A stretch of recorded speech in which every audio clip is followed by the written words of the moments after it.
from God. Revelation 20, 12 through 15, and we're going to make that quick. Just to give you a little. I'm so grateful, Mother Jane. I'm grateful, Mother Joyce. I'm grateful. Grateful. Amen. Amen. He is so awesome. Revelations 12. And Revelation 20, verse 12. Mm-hmm. And I saw the dead, small and great, stand before God, and the books were open. And look what he said. I saw the dead, small and great, stand before God, and the books were open. And another book was open, which is the book of life. It's the book of life, book of your lifestyle. Somebody say, my lifestyle. My lifestyle. It's the lifestyle that you live was in that book. Come on here, come on. And the dead were judged out of those things which were written in the books. And somebody say roll call was made. Somebody say roll call was made. Roll call was made. Somebody say believe it or not, you're going to have to face roll call. Come on here. He said the book was open in the books and you were judged out of those books. Come on here. It wasn't judged what you did this Sunday morning. You were judged after you left this church on Sunday morning. Y'all better hear me now. He said, be ye holy, for I am holy, says the Lord. He's a holy God. He's the same yesterday and forevermore. What he meant for the children of Israel back then in Genesis and Revelation, I'm going to say Genesis and Leviticus, he meant it today for us. How many understand that? He is a holy God. And I know this generation of change, want to change it because they can't change it. This generation believe that they can have what they want when they want. But you can do what you want to do, but there's going to be a roll call. Come on, Pastor. According to their works. And what did he say? According to their what? And what are your works, your lifestyle? Don't get it twisted. It's not what I'm doing right now. It's what after I get through doing this, I'm going to be judged by. Y'all been hear me. Lifestyle. I want somebody to get that. My lifestyle, that's what I'm going to be judged by. My lifestyle, that's what I'm judged by. My lifestyle, that's what I'm judged by. My lifestyle, the life that I live, the cussing that I do, the hunting that I do outside of marriage, the smoking and the drinking. Y'all better hear me. The gossiping, the lying. Come on here. The covetousness, that's what I'm going to be judged on.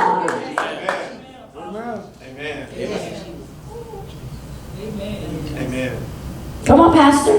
Verse 13, and the sea gave up the dead which were in it. Now watch this now. The sea gave up the dead. You know why the sea had to give up the dead? Because your soul need a body to go back in. Come on. Now there'll be no reason. The sea gave up the dead. When that ship went down, they come find with 40 bodies, they found 30. The rest of them got to come up. Why? What you lived on this earth is going to experience the trip you get ready to take after you judge. Now, if it's not true, when you die, your soul go. Am I correct? Your body stays in the ground. The ones that got lost on the ship, they soul, but they body, the shark ate. But the shark got to spit it back up. I want y'all to get it now. I want y'all to get it. I want y'all to get it. I want y'all to get this now. Amen. You're going to be judged on the life that you're living on this earth. Amen. That lifestyle. When somebody make you mad and you cuss them out, that's what you're going to be judged on. Come on here. That woman that's not your husband, that man that's not your wife, that's what you're going to be judged on. Not on your intentions on what you did. Your intentions and what you're doing is two different stories. All right. Amen. Mama. Amen. Y'all know when Ray, I didn't mean to slap you, okay, but you slapped me. Amen. Y'all know how we tell God, I didn't mean to look at poor, but you look. Yes, sir. We know. Amen. Lord. Those are the things you're going to be judged on, that lifestyle. That life. Amen. Amen. Amen. Yes. Amen. It's the life. Y'all got me now. Amen. Glory, glory. A book was open and the books was open. I want y'all to get it. Yes, ma'am. And the sea had to give up the dead. I want y'all to get this. You are living this life to live again, and you're going to live it in hell or heaven. It's your choice. Amen. Somebody say roll call. Roll call. Now let's go to Matthew. Let's go to Matthew. We got that. Now you got that. Amen. Somebody say, look at you and say, what class are you in? What class are you in? And one of the things you must understand, you must know where your class, that when the teacher says roll call, you know where you're going. Now y'all understand, because once the bell rings and you're not in you have so many minutes after the bell rings to get to your class, and if you're not in your class, you're late. You're late. And only so many times, I know when I was going to school, I don't know how the system works now, but there are only so many times in a grading period you could be late. And if you hit those things, you either have to do detention or you get suspended. Yes. But when I was going to school, it was in school suspension, or you can get 3 licks. And I always got the 3 licks so I could start over again, because I knew I wasn't going to class on time. I was on lollygag. So I would take the paddling. You know, because after you get so many, be like, you want to paddle or you want to, I want to start over, hit me. You understand me? So let's go to Matthew, the 3rd chapter. Matthew 3, beginning verse 1. Yeah. Yes, sir. In those days came John the Baptist, Yes, sir. preaching in the wilderness My of God. Judea, Uh-huh. and saying, repent ye, Yes. for the kingdom of heaven is at hand. Yes, Now, sir. look at what John did. What class are you in? John knew what class he was in. Yes, sir. He knew that I'm called to preach the coming of the Lord. He said, I know what class I'm supposed to be. So you got to know where you're supposed to be and be doing what you're supposed to be doing. How many understand that? And a lot of us are glad in the hallways and we're doing what we want to do. But look at your neighbor and say, what class are you in? Oh my goodness. Oh my God. Folks trying to be on me. Let's go. Hey, where's your class? Mr. Johnson, we don't care. I don't know where my class is.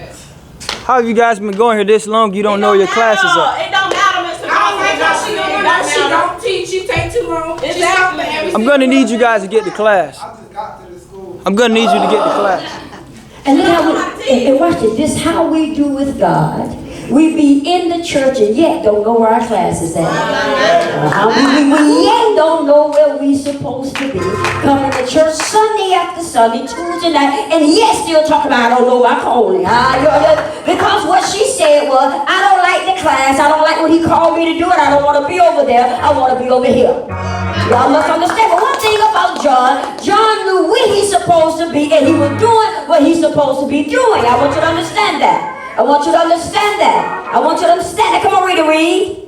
Verse 2, and saying, repent ye, for the kingdom of heaven is at hand. Come on. For this is he that was spoken of by the prophet Isaiah. Now watch this. This was he that was already prophesied that this was his class. Y'all better hear me now. Once your pastor or your leader tell you what's your class here, you ought to be attending. You should be still talking about, I don't know what my class was. Well, one of the things about God, he didn't ask John, did you want to be the forerunner? He told John, this is what you're going to be, and this is the class you must take. Y'all gonna help me up in here. Y'all gonna help me up in here. We still complaining and we're mumbling and grumbling. This ain't none of my class. This ain't what I want to do. This ain't where I want to be. And you wonder why the kingdom of God cannot come to a fullness because you're refusing to go to class.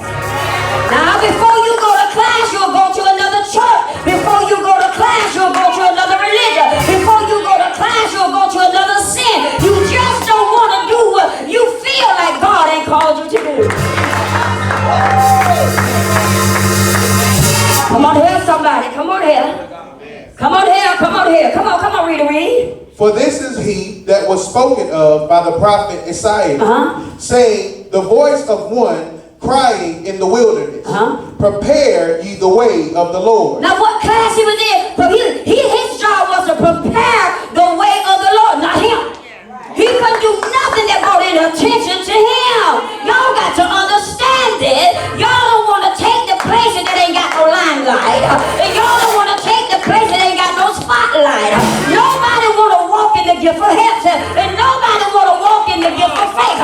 Nobody want to walk where there's no recognition. And all the recognition goes to God.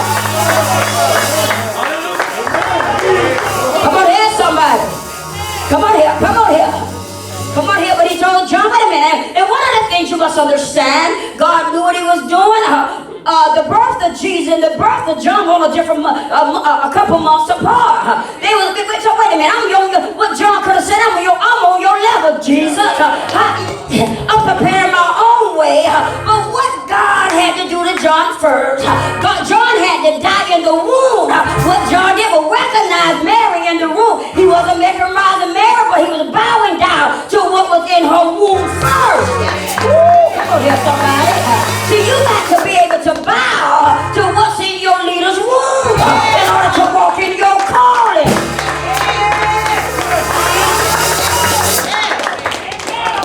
Yes, amen.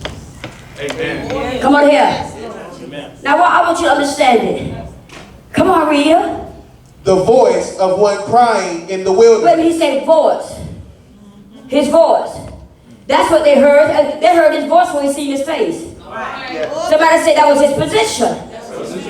That was his position. He didn't wait till the bell rang, baby.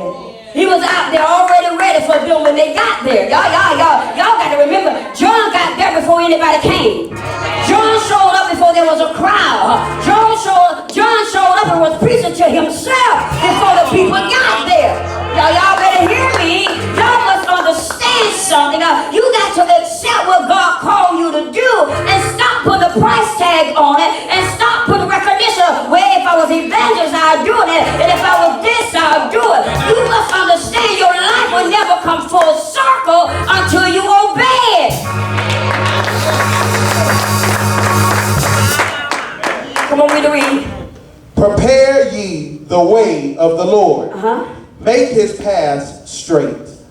And the same John had his raiment of camel's hair and a leather girdle about his loins. And his meat was locusts. Wait a minute now. Wow. And the same John, God gave him a dress code. All right. Somebody say roll call. Roll call. Everybody was wearing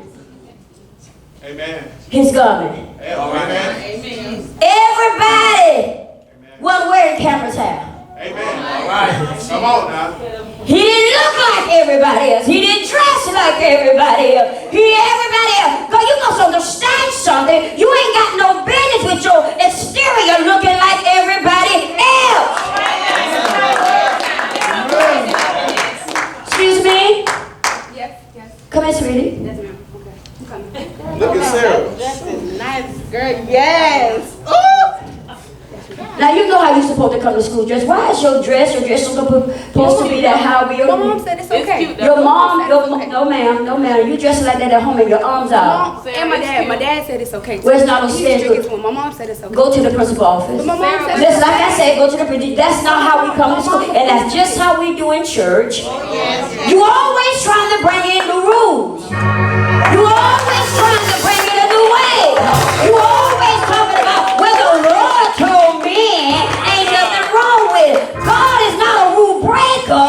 He's a rule mender.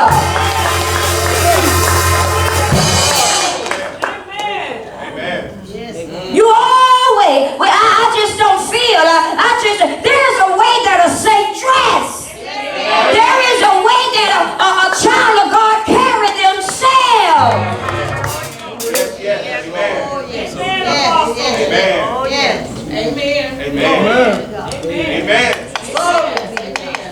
Read 4 again. Verse 4. And the same John. Wait a minute, it said the same John that was preaching. The same John that was crying. He had a certain dress code. Amen, Apostle. Somebody say roll call. Change your dress code. Ain't nothing wrong with Daisy Dukes. I just can't wear them. Come on here. Ain't nothing wrong with a halter top. I just can't put it on. Because my class say I can't dress it like that. Y'all better hear me. There was a code already put together before I got there, and I choose to follow the code. Y'all better hear me up in here. Come on here. Come on here. Come on, somebody. Come on, Pastor, read. And the same John had his raiment of camel's hair and a leather girdle about his loins. Come on, wait a minute. A leather girdle. Nobody won't wear them. But God said this is your dress code. Y'all better hear me. Your dress code may be fashion and all week long to eat one day, but you trying to be like somebody else. That's why your life can't come full circle. Y'all better. Some classes you have to stay prayed up in order to pass them. Some classes you have to get around certain people that are accustomed to study that you can study too. Somebody say roll call. Roll call. Well, you know what class you're supposed to be in. Yeah. You know one of the most foolish things that I have ever seen is when somebody can tell you, well, I had got scholarships to USF and I got so many scholarships when I was in the 11th grade, but I dropped out of school and they'll tell you why they dropped out. I dropped out because the principal didn't like me, and I dropped out, and I left